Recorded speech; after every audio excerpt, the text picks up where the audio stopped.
Hey, I'm Medium Build, and I'm here in Sydney chatting with Milky.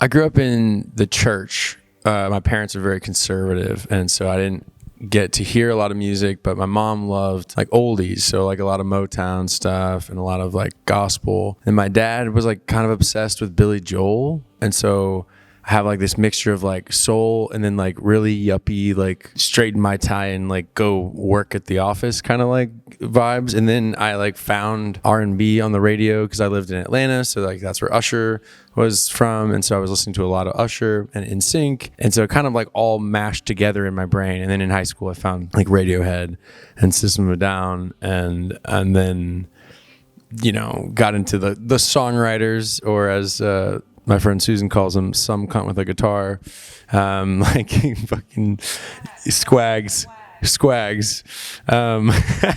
Yeah, I got into like all the moody songwriter guys, and then that kind of just like ruined me. And I basically think I'm just a hybrid of like all of that. Well, I think I was independent for a long time and just like self-releasing stuff, and never really took the Medium Build project very seriously. And then I think we had a little bit of buzz and, signed with the label and did the publishing deal and got an agent and started touring. And it made me kind of get in my head. I was like, oh, I have to be really good now. And so that album was like such a chore to make because it was just, I was so nervous about like, what's going to be my first step into this universe. But at the time, my career was taking off and my personal life was kind of falling apart. Like a lot of my relationships were failing, and I was realizing that I was kind of detached from myself and didn't really know like who I could trust. And so I think you can feel this sort of pain now that I'm like a year out of it. I listen to it and I just hear a guy who's like trying so hard to make sense of what the fuck he's doing with his life. And I have a lot of empathy for that guy. But yeah, I sometimes when you listen to, or it's like reading old journals and you're like, oh, woof, like, God, I was so cringy, like so hurt about that person, or so in my feels. And I think I just showed up and did the best I could, but I'm really excited to make something new.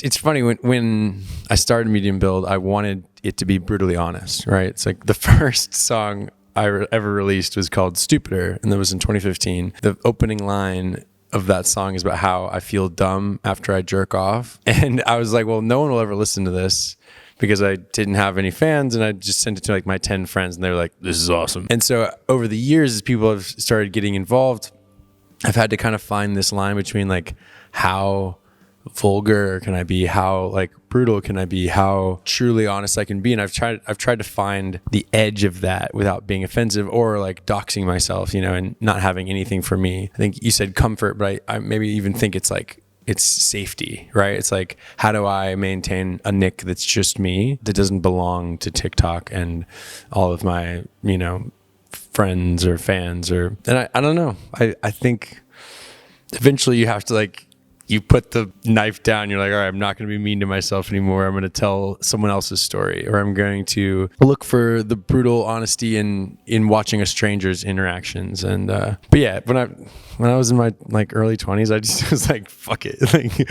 I'll say nasty shit and let y'all like watch me writhe in pain.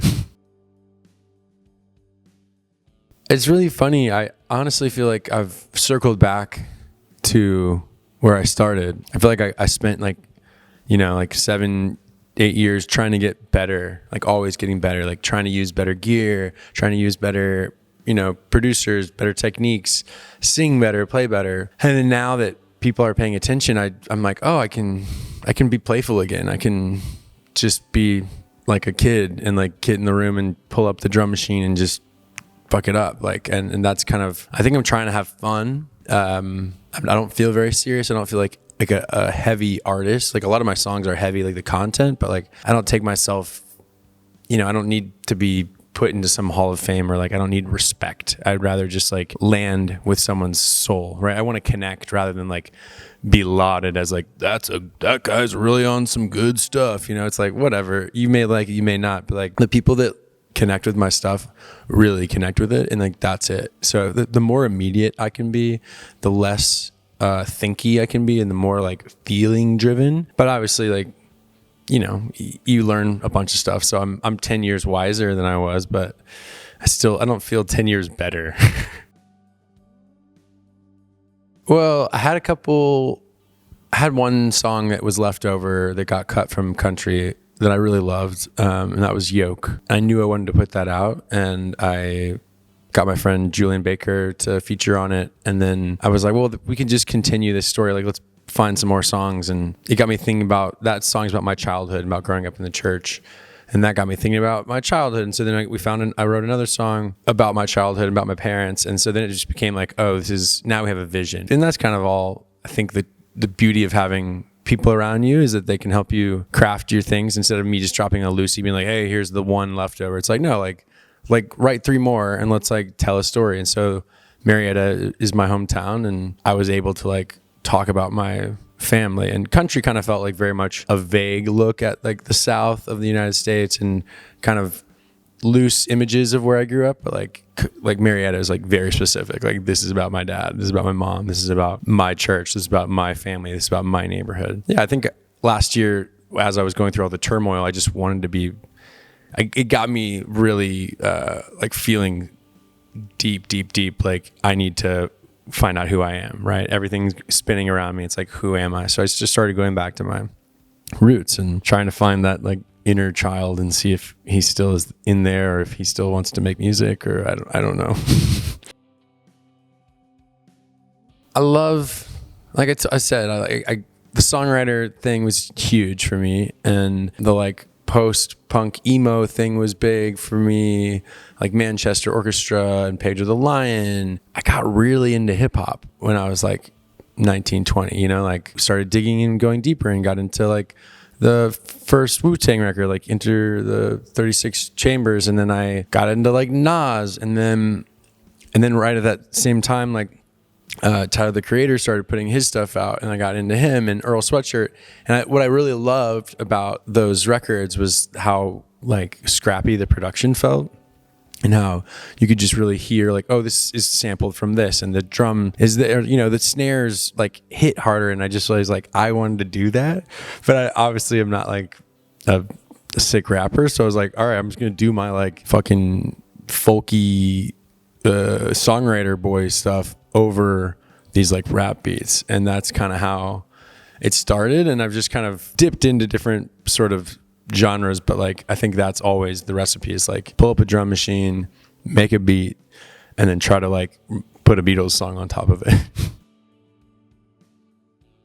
Matt is such a secret talent, right? Like, he wrote Clarity for Zed, which is crazy. I didn't really know who he was. I had heard of Winnetka Bowling League, and I'd obviously heard the songs he had written, but I saw him, he was on TikTok like trolling me. He like made a TikTok where he was like wearing short shorts and like yelling, and he was like, this is a medium build song. He's like, all you gotta do is just put on shorts. He was actually singing the I Am Rectangular song. So it was him singing the I Am Rectangular song in short shorts, and then the caption was just like, this is how you make a medium build song. And I was like, who are you? You're bullying me. I hate you. I like texted my manager. I was like, who the fuck is this guy? And she's like, yeah, I don't know. I think he's a fan. I'm like, this is not a fan behavior. This is like yeah. She was like, oh yeah, he's married to Hillary Duff, which but like, you know, it's like Matt is so aware of who he is and how he is, comes across on the internet, and he just loves fucking people. Like, he went to Jared Leto's house and tried to like climb the wall hoping that he was going to get arrested. Matt's insane. Anyway, Matt was a fan. He was trolling me so that I would reach out, and then we just started texting, and then I went to his studio and we wrote, and then like a month later he was like, I have this song with Dawes, and I was like, Dawes is one of my favorite bands, and he was like, they're one of my favorite bands. Will you feature on this? And he just sent me that first verse of his, and I just immediately knew like, okay, I want to be on this, like, let me in. And then it took me like 2 months to actually sit down and try to write my verse. But yeah, that song is, I'm so lucky. Well, heaps of shoeys.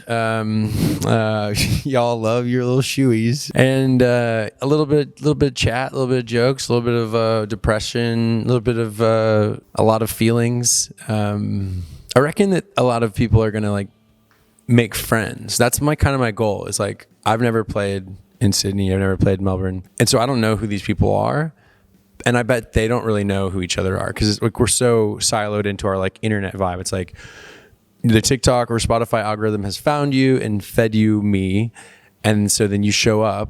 And so we have no data about what this crowd is like. And so I'm really excited to see like all these people show me like they're singing along together and they're like, oh my God, that person's like me. I think it's going to be a hoot. I bet it's going to be a lot of laughing, a lot of crying, it's probably going to be sweaty, I reckon.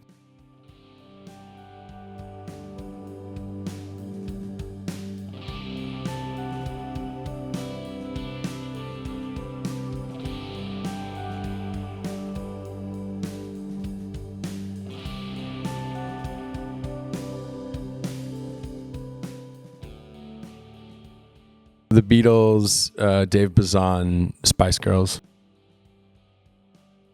Andre 3000, Fantastic Mr. Fox. Sing good. What is the next lyric?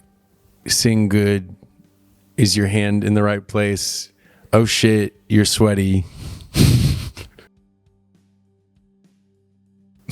Hannah Montana. Weird Al. Idols. Oh, I would much rather be a Spice Girl. Oh, Funky or Chunky Spice. Charlie XCX. Chill, bro. Chapel Run. The Cimmerillion. Slipping Through My Fingers, Declan McKenna's cover of the ABBA classic. Probably at that Weird Al concert.